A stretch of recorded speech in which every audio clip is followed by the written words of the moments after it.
All right, welcome, Hope Grown Faith, to another Monday Mom Mentor, where we are equipped and encouraged to nurture the hope of Christ in our homes. Now, today we're not necessarily talking about our homes, although it does impact our homes. We're going to be talking about the local church. And I have with me Ericka, who is a member of Hope Grown Faith for a while and has just published this fabulous book that I'm halfway through. It takes me a while to read nonfiction.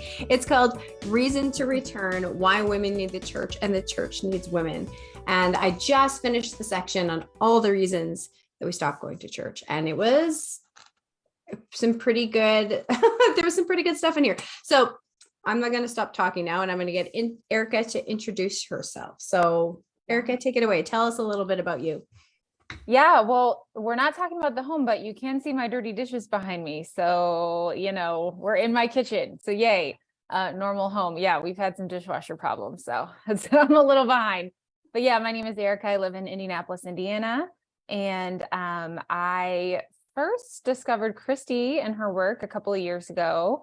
And like she said, joined the community, and she knows that I have sung her praises all over social media. I have all of her books, and I love all of her resources and the way that she approaches these things that we all face as moms, and kind of breaking down the all the things that we have to teach our kids and making them simple and doable. And I love that so much. And so that's been a big part of my journey as a mom in the past couple of years. My kids are 4 and 7. And so when the pandemic started, they were not quite 2 and 4. And so I was, really in that group that was like, oh my gosh, and so those were the times when I was trying to figure out, what am I going to teach them? How am I going to teach them? They don't have a lot else going on right now besides me. So that was a big deal. But that was also around the same time that I started working on this book and started getting an idea for it. And part of my motivation was certainly, thinking of moms. Now the book is for women, but I do focus a lot on moms because that's just my life. So I started working on it during the pandemic, and it all came together finally to be published 2 weeks ago. So yes, I wrote this book as I was, I've gone to church my entire life and hadn't really thought too much about it. Like, it's just something I always did and grew up with. But as I started digging into research about church attendance and happiness and all of these things I was doing for freelance writing, I was like, wow, going to church makes a really big difference in people's lives. And I was going around like, does anybody know this? Hey, did you know that people are less likely to commit suicide? Did you know people are happier? Did you know? And I was just like, so I start writing about it, and I was like, then I come into this statistic that women are leaving faster than they ever have in history. And they're starting to, meet the same rate as men, which has always been larger. And so that's when it hit me. And I was like, this is a book. Like, people don't know this. I tell people about the book, and they're like, I didn't know that. So that's where it all started. So tell us a little bit of your own personal experiences with church. You've had some good ones, you've had some not so good ones that I just finished reading about. Yeah. So you don't have to tell all the things, but just tell us a little bit of your experience.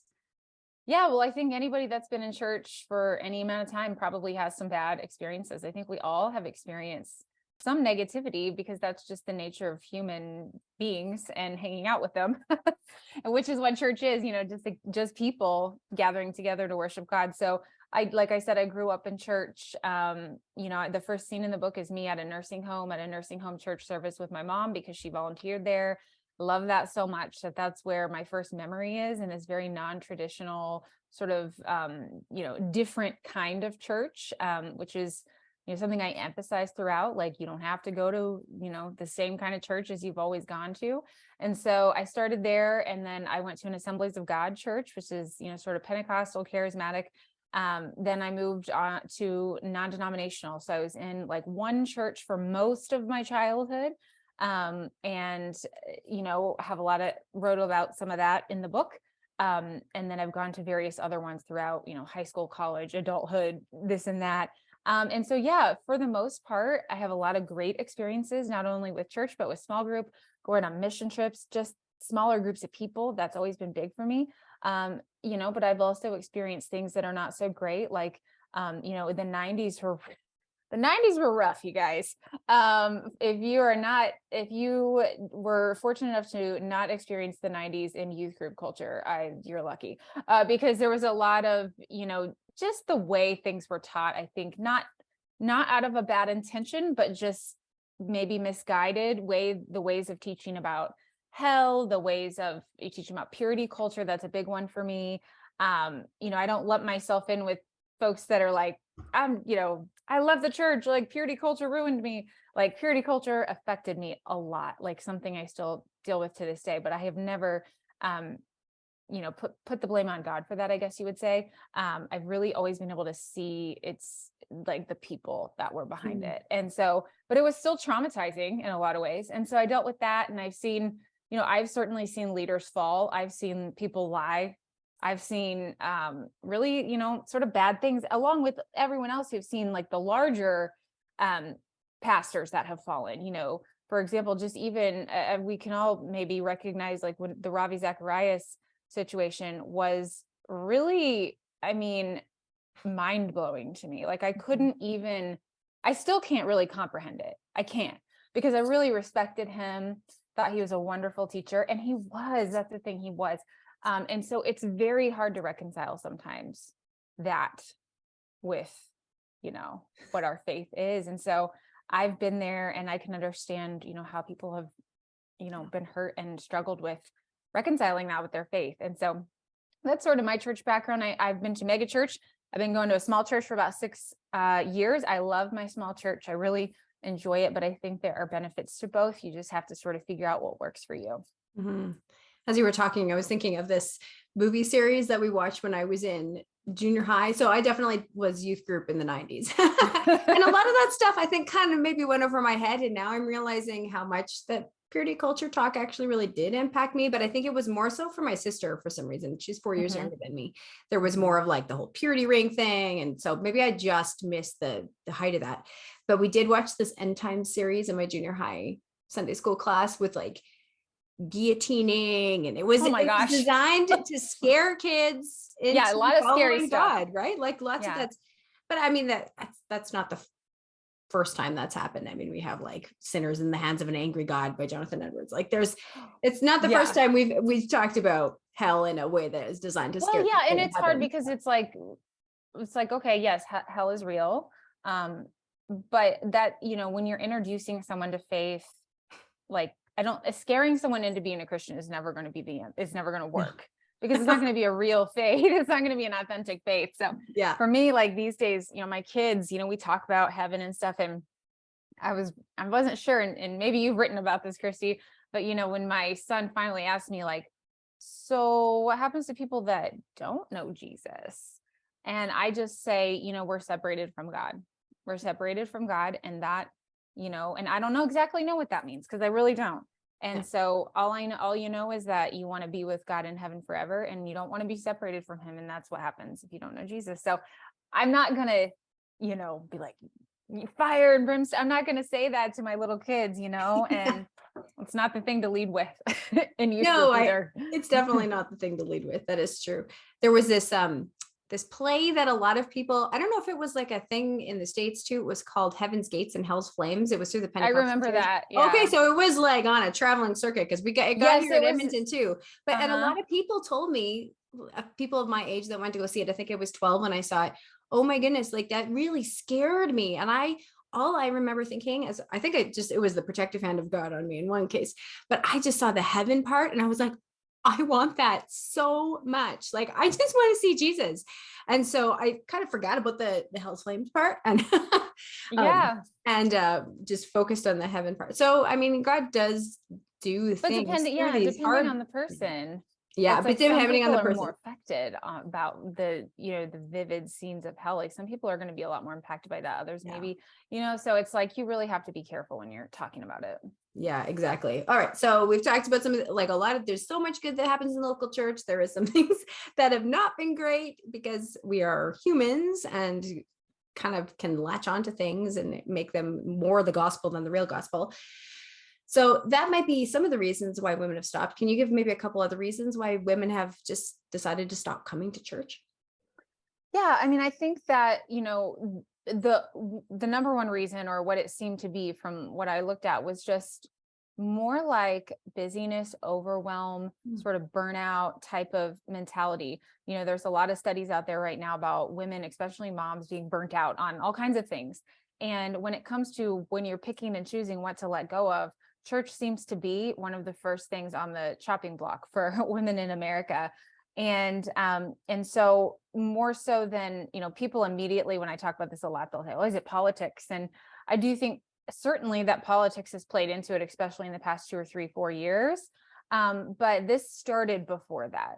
And I think it's also related to the fact that we're becoming a post-Christian culture. Going to church is just not like that big of a deal anymore. It's not something that most people do anymore. And so if someone, leaves, they're like, yeah, I want to find a new church, they never go back. They never take the time to investigate and figure out where would be good for them to go. But what's most interesting to me in all of this is that women are leaving, but they're not leaving their faith. They're not devaluing God. They still believe in that relationship and that it's very important to them, because they've said in surveys, what's the number one thing you want to improve? This is a Barna survey. And they said, my faith life, my church life. And yet in the same survey, they said that was the thing that they were prioritizing last. So when I saw that on the same survey, I was like, oh, this is something, because people are saying they want this, but they're not doing the thing that would take to get them to the place they want to be. And so I want to ask, people in this book, like, can you reimagine, or can you sort of, let's stop the hustle. Like, let's stop and be quiet for a minute and say, what do you really want? And how can you really get that? Because I think I am guilty of this. I am a classic overcommitter. I do way too many things. I've got a million plates spinning, and it's very hard for me to stop and think and stop and really recognize, like, okay, no, wait, if you want this, here's what you're gonna have to do to get there. And you might have to cut something else out. And I think there's a lot of women that are in that position and like, I'm too busy. It's too hard, because it is hard to find a new church. And I'm asking you to sit and say, is my faith life and my family's spiritual life important enough to take a minute and figure it out? Because the next thing you know, it's going to be 10 years down the road, and your kids are going to be, it's too late. They're not going to go. You've lost 10 years of how you could have been growing closer to God, and missed out on all the benefits of a faith community that I talk about in the book. I know of many people who this has just happened to. It's almost like it's just attrition, right? Like, okay, well, I have had some hurt, or I've gotten busy and I've stopped going. Like, I talked to my neighbor many years ago. She stopped going to church when she was in high school because she started working, and she's like, I don't have anything against church. I just kind of stepped away from it. Now she's definitely doesn't even identify as a Christian anymore. Like, it's just kind of like, this is the natural state of things. Like you take a coal out of a hot fire and you say, stay hot. So you talked about the many benefits of going to church, and you were saying some intriguing things before about being happier and stuff. So tell me, what are some of the reasons we really need to sit in this and figure this out so that we can be in a church? I talk a lot about this, our spiritual health. And because if you think about our lives, we've got, our physical health, our mental health, and all of these things, relational health. And we all know that to stay healthy, you have to be intentional. You have to take action to do something. Even though sometimes those actions, those one-off actions, do not always feel like they're making you healthy. Like, if you meditate for one morning, like, that may not do it. But if you meditate for, 30 days in a row for 5 minutes a day, like, you're probably going to see a benefit to your mental health, right? Same thing with exercising or eating vegetables or whatever. So it's very similar to your spiritual health. And so I talk about holistic faith. So going to church is part of that. Going to church is not the whole point of the book. It's sort of the jumping off point. But it turns out when you do attend church on a regular basis, a lot of other things sort of come together for you. And this is based on weekly attendance. This cannot be someone who's just hanging out every once in a while, once a month even. It's weekly consistent attendance that makes all the difference in the mental health side of things. So studies show, and I'm talking like Pew, Gallup, secular polling firms, not, the Christian bookstore down the road, that, people have higher rates of happiness. They are less anxious. They have better relationships, friendships, and marriages. They have less anxiety. I think I already said that. And, one of the studies that hit me like years ago was that women are 5 times less likely to come to a point of attempting suicide if they go to church once a week. And so not only that, they're also, if you go to church once a week, you're also more likely to be significantly more generous, like giving not only to your church, but to secular causes as well. I mean, the numbers, I don't have them off the top of my head, but like a person who goes to church weekly is giving a significant more amount of their money to various causes. They're volunteering more, they're being more civically involved. They, they trust their neighbors more. It is such a buildup of the community around them. And now that doesn't happen by going to church one day, but there's something about being surrounded by like-minded people, being reminded regularly of what the needs are of people around you, and caring for and committing to other people. Life is not just about you. You don't live in isolation.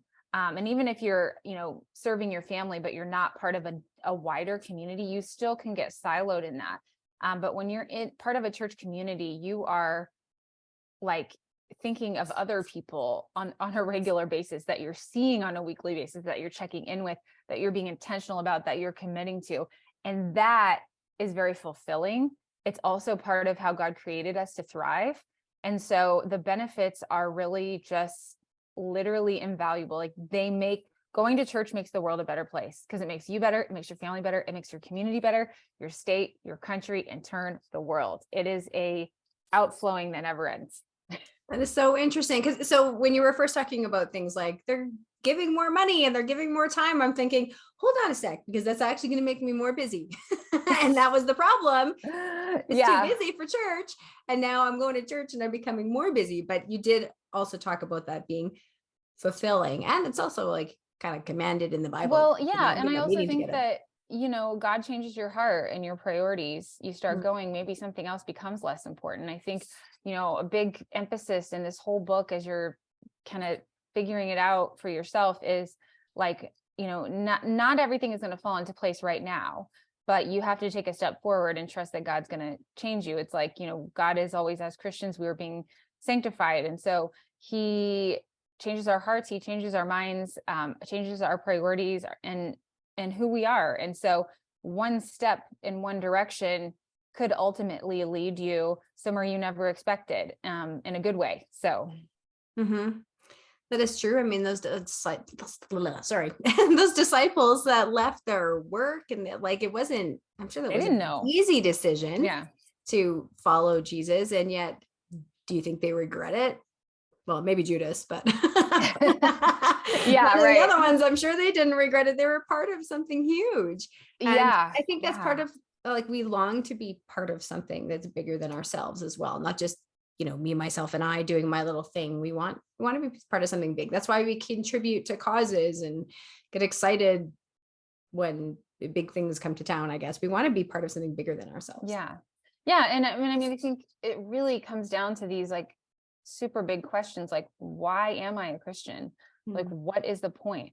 If I am a Christian, what am I doing? And like the larger perspective on life and death and, all the big things, I think this requires, like I said, intentionality to consider, what does your life mean? What do you want it to be? Instead of just the rat race. And at the end, what do you have? So. Yeah. A rat prize. Yeah. Nothing good. Oh, exactly. Well, that is such a good point. It's not just about, doing our little thing. We really do want to be thinking, you said it so much better, but I'm just, just kind of thinking out loud here. We do want to be thinking, what is the point? I mean, the point is, part of it is obviously we want to go to heaven and be with Jesus, but here on earth, we do want to make an impact as well. And we don't just want to be doing our little thing. Yeah. And the other thing is, for moms, what do you want for your kids? Maybe it's not you so much anymore, but do you want your kids to have a strong faith foundation? And I'm sure anyone that's watching in this community knows a lot of these things, but people usually make a decision for Christ before the age of 14. Parents are 100% number one influence on faith choices in life. Next, church would be second. And you can't, like, you could send your kids to church and not go, but the reality is that you are the one that's going to form their faith. And so, studies show actually that I'm trying to make sure I'm saying this right. Basically, going to church, if your parent is not actively involved in forming your faith, going to church is not going to be all that beneficial to your child unless you're part of it. And so they're looking to you. And if they don't see you putting that as part of your life, why would they do it? And so this is important for them. And kids that go to church and have this faith as part of their life, they grow up, studies show, to be happier adults, less anxious adults. They, all of those benefits that I mentioned sort of latch on to their lives in adulthood. And so we want to set them up for success in all ways, mentally, physically, all of these ways. And taking them to church and helping them form a strong faith is maybe the most important way you can do that. Or one of them, at least. Yeah. I was gonna say, it's so fascinating that these things are told to us in the Bible, like, don't give up meeting together and encourage one another. And it's clear that there are people were meeting in groups. And now you're saying these secular research organizations are discovering, people are less anxious. And gosh, that's so weird. Surprise. Yes, God created us to thrive in community. And we know that because people, even in the non-religious, there's a book out, I'm forgetting the name of it, but, it's all about like that connection. What is it? There's a quote that says like, connection is the opposite of addiction. That's a famous, like a researcher on addiction says that.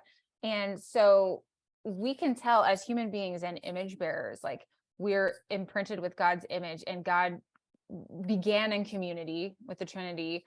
And so like, even as non-religious people, we still reflect those attributes of God before we even know him, in the need for community, because people that are isolated, like older people or people during the pandemic, like more likely to die, more likely to get sicker.